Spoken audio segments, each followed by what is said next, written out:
देखिए reporter live मेरे साथ।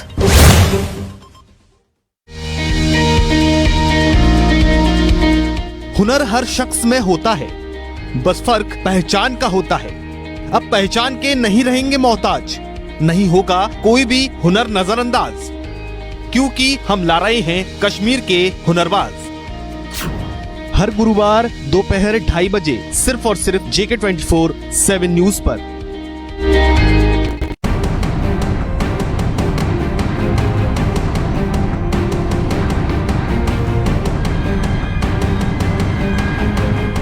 लालच एक बहुत बुरी बला है, ये कहावत तो आपने अक्सर सुनी होगी, लेकिन आज हम आपको एक ऐसी वारदात के बारे में बताएंगे जिसने रिश्तों को तार कर दिया है। ट्रिपल मर्डर की ये सनसनीखेज वारदात किसी फिल्म की कहानी से कम नहीं है।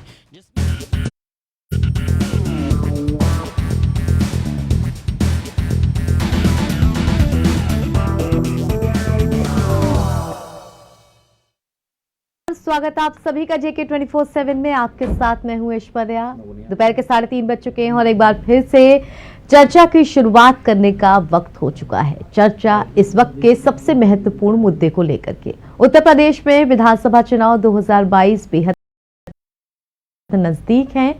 अगले ही महीने पहले चरण की वोटिंग की शुरुआत हो जाएगी और मार्च तक हम अपना नया मुख्यमंत्री भी चुन लेंगे। ऐसे में तमाम पॉलिटिकल पार्टीज उन अलग अलग मुद्दों को साधने में लगी हुई हैं जिनके जरिए एक बड़ा वोट बैंक या यूं कहें जनता का बड़ी संख्या में झुकाव जो है वो उनकी तरफ हो जाए। इन्हीं में एक बड़ा मुद्दा है पुरानी पेंशन बहाली को लेकर के। वो पेंशन जो करीब 1 दशक से ज्यादा का वक्त हो चुका है, खत्म की जा चुकी है, लेकिन उस पेंशन की बहाली अब किस तरह की जाएगी। पेंशन बहाली के मुद्दे को ऐसे भी समझ सकते हैं कि एक बड़ा वर्ग है, बड़ी संख्या है लोगों की जो जुड़ी हुई है इस पेंशन बहाली के साथ, भले ही वो शिक्षक वर्ग हो, स्वास्थ्य कर्मी हो, बिजली कर्मी हो, लेखपाल वर्ग हो या और बहुत सारे वर्कर्स हो जो सरकारी महकमे में काम करते हैं। अब समाजवादी पार्टी के राष्ट्रीय अध्यक्ष अखिलेश यादव ने एक बड़ी बात कही है कि वो अगर सत्ता में आए तो पुरानी पेंशन बहाली फिर से करेंगे, यानी कि पुरानी पेंशन की जो स्कीम थी 2005 से जो बंद हो चुकी थी उसे वो फिर से लेकर के आएंगे। इस पर बीजेपी की तरफ से भी तमाम तरीके के बयान और पलटवार आ रहे हैं, जिस तरह से सीएम योगी आदित्यनाथ ने आज कहा कि ये अखिलेश यादव का सिर्फ एक दांव है चुनाव जीतने के लिए और कुछ भी नहीं है। तो क्या ये पूरा मुद्दा रहा?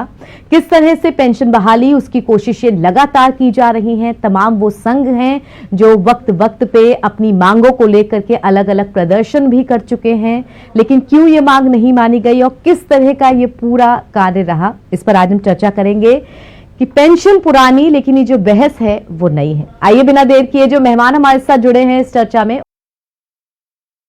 उनका परिचय आपसे करा देते हैं। बीजेपी की तरफ से कृष्ण मोहन जी हमारे साथ जुड़े हुए हैं। कृष्ण मोहन जी बहुत स्वागत आपका।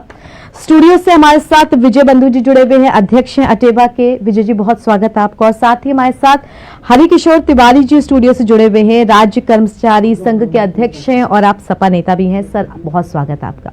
शुरुआत विजय जी मैं आपके साथ करना चाहूंगी और ये चाहूंगी कि निष्पक्ष रूप से एक थोड़ी सी भूमिका हमें समझा दीजिए कि कब ये पेंशन बंद हुई, उसके बाद क्या क्या सरकार आई, क्या वादे किए गए और अब क्या स्थिति बन रही है।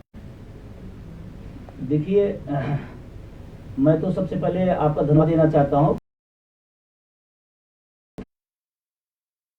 कि आप कम से कम इस विषय को आपने उठाया और चर्चा में है, क्योंकि पुरानी पेंशन एक बहुत बड़ी जरूरत है और सामाजिक सुरक्षा है और इसलिए इसको 2005 में जो बंद कर दिया गया, 2004 में केंद्र में और 2005 में प्रदेश में जी। तो आवाज जा नहीं रही है, आपकी आवाज पहुंच रही है हम तक। तो नाम वहाँ गलत छोड़ा देखिए।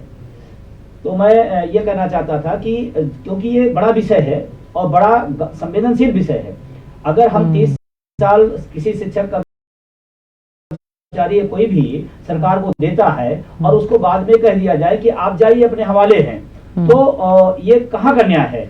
और माननीय मुख्यमंत्री जी से, प्रधानमंत्री जी या कितने भी जितने भी लोग रहे हैं, सबसे लगातार कहा जा रहा है, काफी समय से संघर्ष चल रहा है और उसके बाद भी अनसुना किया जा रहा है। अब चुनाव के समय अगर है तो चुनाव के समय बात नहीं उठेगी। तो बहुत सारे लोग कहते हैं चुनाव के समय उठा। मैं इसका जवाब देना चाहता हूँ, चुनाव किस लिए होता है? क्या सिर्फ MP MLA बनाने के लिए चुनाव होता है? जो पब्लिक है, जो शिक्षक कर्मचारी, उनकी समस्याओं के हल के लिए नहीं होता है क्या? चुनाव समय नहीं उठेगा तो कब उठेगा? पहला सवाल। दूसरा सवाल है, तमाम सारी प्रतिक्रियाएं भी आई। माननीय अखिलेश यादव जी ने अगर उसको घोषणा पत्र में रखने की बात कही और उन्होंने जिम्मेदारी लेते हुए कहा कि मैं एक बड़े इस मुद्दे को हमारी सरकार बनी तो मैं करूंगा, तो हम तो कहते हैं उसको मैं स्वागत करता हूँ। और जो लोग पार्टियां पड़ी हुई हैं, जो चुनाव में तो कोई समाजवादी पार्टी अकेले नहीं है, तमाम सारे दल हैं, सब लोग अपनी अपनी प्रतिक्रिया दे, सब लोग अपना मत दें। और जो सत्तारूढ़ दल है वो घोषणा पत्र के बजाय, उनकी सरकार केंद्र में है, माननीय प्रधानमंत्री जी हैं, वहाँ कोई सूचना भी नहीं है, तो माननीय प्रधानमंत्री जी उसको लागू करें। क्यों आप इधर उधर की दूसरी प्रतिक्रिया दे रहे हैं? मुख्यमंत्री जी का बयान आया, डिप्टी CM साहब को बयान आया, ठीक है, लेकिन आप क्या कर रहे हो? कोई सत्ता में था, आप सत्ता में हैं, इसलिए आप अपनी तरफ भी सवाल आपकी तरफ भी जाता है। ठीक है, हमारे साथ बीजेपी की तरफ से कृष्ण मोहन जी जुड़े हुए हैं। कृष्ण जी, अगर आप तक मेरी आवाज पहुंच रही है, पेंशन का मुद्दा, इस बात में कोई दो राय नहीं कि 2005 से लेके अब तक कई सरकारें बदली हैं, राज्य में अलग अलग पार्टियों की सरकारें हमने बहुमत के साथ देखी हैं। वो सरकारें भी उस वक्त पे वो काम कर सकती थी जो आज करने के वादे किए जा रहे हैं, लेकिन जो इस वक्त प्रेजेंट गवर्नमेंट होती है उससे लोग बहुत उम्मीद लगा करके रखते हैं, क्योंकि उसके हाथ में पावर होती है कि अगर ये जनता के हित का मुद्दा है तो आप जरूर इस पे कुछ बोलेंगे। आपकी क्या राय? ऐश्वर्या जी, देखिए,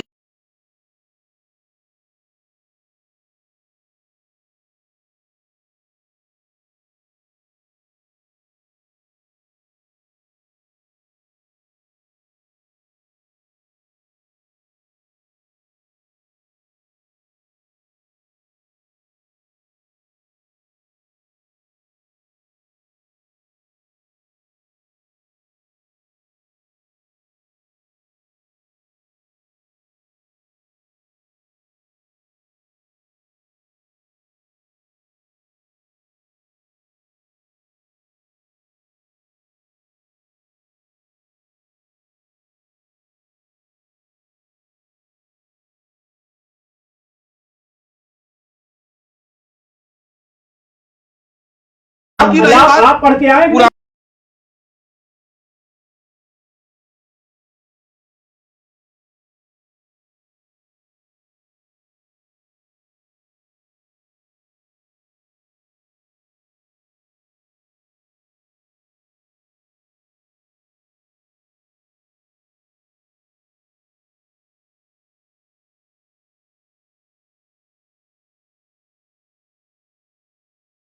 है।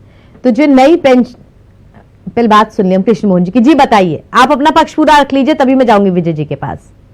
जी, तो नए पेंशन स्कीम में कर्मचारी को एक बड़ी धनराशि भी मिल जाती है और दूसरा 40% से उसकी वो जो एक भविष्य की सुरक्षित निधि है जिससे अपने पेंशन के तरफ से प्रयोग कर सकता है। और उसके बावजूद भी हम मानते हैं कि यदि आपकी इच्छा शक्ति थी तो 9-8 वर्षों तक आपने उसे क्यों नहीं लागू किया? आप इसलिए लागू नहीं किए क्योंकि आपकी मंशा नहीं थी। आप इसको एक चुनाव आया है तो चुनाव के समय में अपनी बातें लोगों को भ्रमित करने का, जिस तरह से आपने कहा था 2012 में कि हम एक बेहतर शासन व्यवस्था देंगे, और क्या किए? उत्तर प्रदेश में एक अपराध की इंडस्ट्री खड़ा कर दिए। और मैं उस पर जाना चाहूंगा,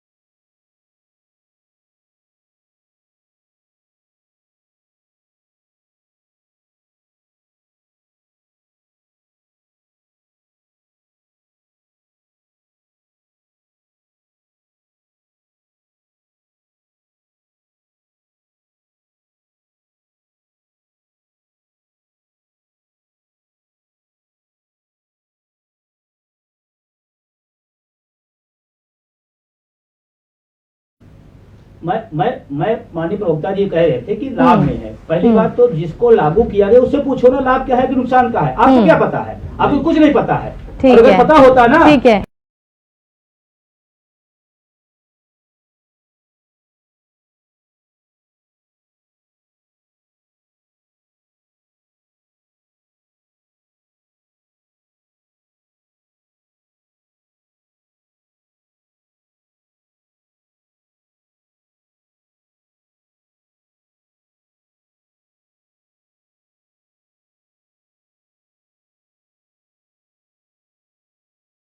किशोर जी भी जुड़े हुए हैं, उनके पास भी आ जाते हैं। हरिकिशोर जी, एक बड़ा मुद्दा इस बात को लेकर के, एक ही चीज के दो पहलू, जनता के हित की ये बात है, ये उठाई जानी चाहिए, सब इसके साथ सहमत हैं, लेकिन ये चुनाव के वक्त ही उठाई गई, क्या इस पर भी सवाल ना उठाए जाए? आवाज नहीं आ रही, आपके पास आवाज पहुंच रही, पहले तो ये पता लगे हमें। जी जी हरिकिशोर जी, जी जी। देखिए, हमें भाजपा से मतलब नहीं है, हमें सपा से मतलब नहीं है। हमारी समस्या है कि जो लोग रिटायर हो रहे हैं उन लोगों को नहीं मिल रहा है। ये 2005 से खत्म हुई, उसके बाद में ये बताया गया था कि भाई इसमें बहुत ज्यादा लाभ होगा आप लोगों का। जब लोग रिटायर होने लगे, जब लगा कि 500 1000 तमाम अखबारों में आप पढ़ते होंगे कि तमाम सारे लोग रिटायर होते हैं, उनको नहीं मिलता, तो हम लोग इसको मुद्दा बनाया। और 2013 में यही मुख्यमंत्री जी हैं जो आज के हैं, इन्होंने सांसद थे, तो हमने सारे सांसदों से लिखवाया था, तब इन्होंने लिख के दिया था।